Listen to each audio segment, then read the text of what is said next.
Why does your scanner show the P0686 engine code? What does it mean?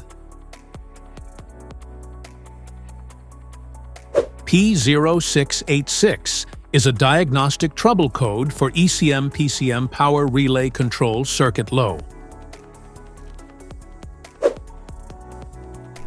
This engine code indicates that the ECM-PCM power relay control circuit low. This means the vehicle's computer, PCM or ECM, has detected a voltage problem with the power relay circuit that supplies power to the engine control module. Under this circumstance, stop driving and repair your vehicle immediately.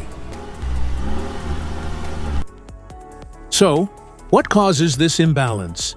Here are the most common culprits. This error can be caused by these possible faults in your vehicle. Faulty PCM power relay. Wiring and connector issues. PCM problems. Other potential issues.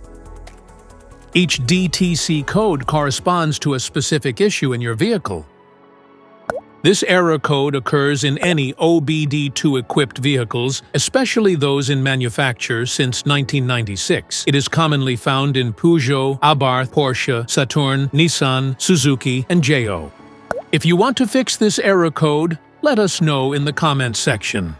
We will definitely make the video on your demand. If you like this video, don't forget to subscribe to our channel. Thanks for watching.